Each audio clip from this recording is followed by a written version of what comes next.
Le Système national de santé, loi cadre juin 2022. Nous allons voir la loi cadre numéro juin 2022 relative au Système national de santé marocain en langue française comme publiée au bulletin officiel numéro 7178 le 16 mars 2023. Préambule. La promotion du secteur de la santé, son développement et le rehaussement de ses performances est une responsabilité partagée entre l'État, les collectivités territoriales et les établissements publics d'une part, et le secteur privé, la société civile, les organisations professionnelles et la population, d'autre part. En effet, la réforme en profondeur du système national de santé est devenue une nécessité impérieuse et une priorité nationale parmi les priorités de la politique générale de l'État tendant à valoriser le capital humain et à prendre soin de la santé des citoyens comme condition essentielle et fondamentale pour la réussite du modèle de développement escompté. Dans ce cadre, Sa Majesté le roi Mohamed VI, que Dieu l'assiste, a donné, dans son discours adressé aux membres du Parlement, à l'occasion de l'ouverture de la première session de la 3e année législative de la 11e législature, ses hautes directives au gouvernement pour parachever les grands projets déjà lancés, à commencer par la généralisation de la protection sociale qui bénéficie de la haute sollicitude de Sa Majesté, en considérant que le défi majeur consiste à opérer une véritable mise à niveau du système de santé, conformément aux meilleurs standards et en synergie totale entre secteurs public et privé. Dans ce cadre, Sa Majesté le roi Mohamed VI, que Dieu l'assiste, a donné, dans son discours adressé aux membres du Parlement, à l'occasion de l'ouverture de la première session de la 3e année législative de la 11e législature, ses hautes directives au gouvernement pour parachever les grands projets déjà lancés, à commencer par la généralisation de la protection sociale qui bénéficie de la haute sollicitude de Sa Majesté, en considérant que le défi majeur consiste à opérer une véritable mise à niveau du système de santé, conformément aux meilleurs standards et en synergie totale entre secteurs public et privé. En vertu des dispositions de la Constitution, notamment son article 31, il est disposé que l'État, les établissements publics et les collectivités territoriales œuvrent à la mobilisation de tous les moyens disponibles pour faciliter l'égal accès des citoyennes et des citoyens aux conditions leur permettant de jouir, particulièrement, du droit aux soins de santé. En application des dispositions du deuxième alinéa de l'article 71 de la Constitution, la présente loi-cadre vise à mettre en place un cadre juridique pour les objectifs fondamentaux de la réforme du système national de santé et sa restructuration selon une approche participative fondée sur l'adhésion collective et responsable de l'État et de l'ensemble des acteurs concernés. Cette approche est axée principalement sur la mobilisation et la gestion participative, le partenariat solidaire entre les différents intervenants, en vue de la restructuration du système selon une vision prospective à long terme basée sur l'adoption d'une politique de santé préventive efficiente et une offre de soins équitable et équilibrée dans les différentes régions du royaume. Elle se base sur les données et les orientations de la carte sanitaire nationale et des cartes sanitaires régionales adoptées, sur la réactivation du rôle des établissements de soins de santé de base, et sur l'instauration d'une politique pharmaceutique rationnelle d'accompagnement. Afin de garantir les conditions nécessaires à cette réforme, il a été procédé à une révision globale de la gouvernance du système de santé dans toutes ses composantes. Cette révision met en valeur les ressources humaines travaillant dans le secteur de la santé, améliore les systèmes de formation sanitaire, attire les compétences médicales exerçant à l'étranger, crée un système d'information sanitaire national intégré, et un système d'accréditation des établissements de santé. Elle voit également la création d'organismes spécialisés de gestion et de gouvernance, en l'occurrence, la Haute Autorité de Santé chargée des missions d'encadrement technique du chantier de l'assurance maladie obligatoire de base et les groupements sanitaires territoriaux chargés de la mise en œuvre de la politique de l'État dans le domaine de la santé au niveau régional. De plus, elle comprend la création d'un établissement public des médicaments et des produits de santé et d'un autre établissement public pour l'approvisionnement en sang et ses dérivés. Ces objectifs sont de nature à constituer un cadre intégré et efficace pour la réalisation de la réforme escomptée du système national de santé. Chapitre 1er, Dispositions générales. Article 1er.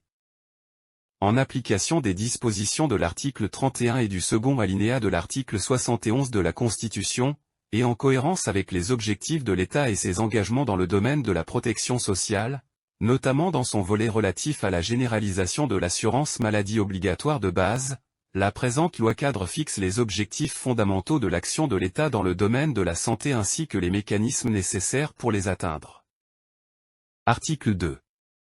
L'action de l'État dans le domaine de la santé vise à œuvrer pour réaliser la sécurité sanitaire, à protéger la santé de la population, à prémunir les individus contre les maladies, les épidémies et les risques menaçant leur vie, et à leur garantir une vie dans un environnement sain. À cet effet, l'État œuvre à la réalisation des objectifs suivants, faciliter l'accès de la population aux prestations de santé et améliorer la qualité de ces prestations, garantir une répartition équilibrée et équitable de l'offre de soins sur l'ensemble du territoire national, asseoir la territorialisation de l'offre de soins dans le secteur public et améliorer sa gouvernance à travers la création de groupements sanitaires territoriaux, garantir la souveraineté en matière de médicaments ainsi que la disponibilité, la sécurité, et la qualité des médicaments et des produits de santé, développer et perfectionner les moyens de détection et de prévention contre les risques menaçant la santé, réorganiser le parcours de soins et digitaliser le système de santé, renforcer l'encadrement sanitaire en vue d'atteindre les normes de l'Organisation mondiale de la santé dans ce domaine, valoriser et mettre à niveau les ressources humaines travaillant dans le domaine de la santé à travers la mise en place d'une fonction sanitaire qui prend en considération les spécificités des fonctions et des professions du secteur, mettre en œuvre les mécanismes de partenariat, de coopération, et de complémentarité entre les secteurs publics et privés, encourager la recherche scientifique et l'innovation dans le domaine de la santé. Article 3. Au sens de la présente loi-cadre, on entend par « système national de santé » l'ensemble des institutions, des organismes, des actions et des ressources y affectées intervenant dans le domaine de la protection de la santé, aussi bien dans le secteur public que dans le secteur privé, au niveau national et régional, et qui sont organisées pour la réalisation des objectifs visés à l'article 2 ci-dessus, établissements de santé, les divers établissements, quel qu'en soit le régime juridique. Organisés dans le but de contribuer à l'offre de soins. Article 4.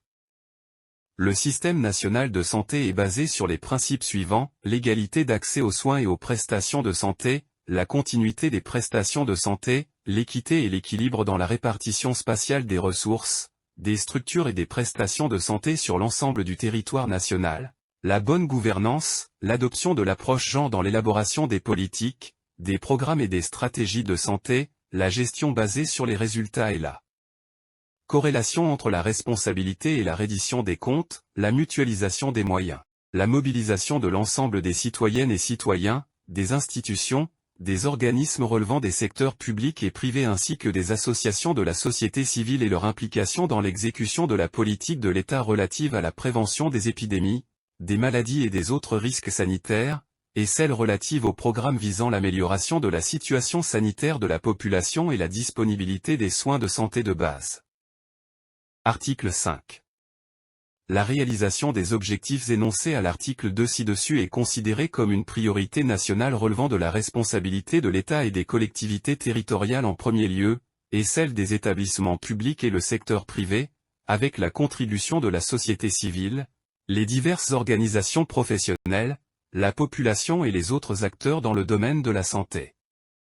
À cet effet, l'État doit prendre, conformément aux dispositions de la présente loi-cadre, les mesures législatives et réglementaires nécessaires en vue d'atteindre les objectifs précités et veiller à leur mise en œuvre. Les collectivités territoriales, les établissements publics, le secteur privé et les différentes organisations professionnelles doivent, chacun en ce qui le concerne, contribuer à la réalisation de ces objectifs, s'impliquer dans le processus de leur mise en œuvre et apporter toute forme d'appui en vue de les atteindre. Article 6. L'État prend les mesures nécessaires pour la mise en œuvre de ses engagements dans le domaine de la santé, notamment ceux relatifs à l'information de la population sur les risques sanitaires et sur les comportements et les mesures de précaution à adopter pour les prévenir, à la protection de la santé et l'accès aux soins de santé appropriés disponibles, à la garantie de la protection de l'intégrité physique et morale des personnes, au respect du droit du patient à l'information relative à sa maladie et la modalité de sa prise en charge, à la lutte contre toute forme de discrimination ou de stigmatisation qu'une personne peut subir en raison de sa maladie, de son handicap ou de ses caractéristiques génétiques et ce, avec la contribution des organisations professionnelles et des associations œuvrant dans le domaine de la santé. Article 7. L'État veille à la mise en place d'une politique pharmaceutique visant la garantie de la disponibilité du médicament, l'amélioration de sa qualité et la réduction de son prix. Il veille également à la disponibilité des produits et des dispositifs médicaux nécessaires à la protection de la santé et de la sécurité des personnes. À cet effet, l'État œuvre particulièrement au renforcement du développement d'une industrie pharmaceutique locale et à l'encouragement du développement des médicaments génériques, à la fixation des règles de sécurité et de qualité en matière de fabrication, d'importation, d'exportation, de distribution et de dispensation des médicaments, à la fixation des conditions de sécurité des produits pharmaceutiques non médicamenteux et des dispositifs médicaux, à encourager et développer la recherche scientifique dans le domaine du médicament et des sciences médicales et sanitaires, à assurer la disponibilité du sang et de ses dérivés, par tous les moyens possibles, en veillant à garantir la sécurité et la qualité de ces produits. Article 8. L'État œuvre à la prise des mesures nécessaires à la prévention des risques menaçant la santé et ce, dans le cadre d'une politique commune, complémentaire et intégrée entre tous les secteurs et en coordination avec l'ensemble des acteurs concernés. En outre, chaque fois que la vie et la sécurité des individus se trouvent menacées du fait de la propagation de maladies contagieuses ou épidémiques, l'État prend les mesures d'urgence nécessaires à la protection des individus contre ces maladies et à la limitation de leur propagation et ce, en vue de parer aux risques pouvant en résulter. Article 9. Toute personne est tenue d'observer les règles et les mesures de protection générale de la santé édictées par les services publics de santé conformément aux dispositions de la présente loi-cadre. Au cas où une personne contracte une maladie transmissible constituant un danger épidémique pour la communauté, les services publics de santé doivent, conformément aux dispositions législatives et réglementaires en vigueur, la soumettre aux soins et aux mesures prophylactiques appropriées. La même mesure peut, le cas échéant, être prise à l'égard des personnes en contact avec elle.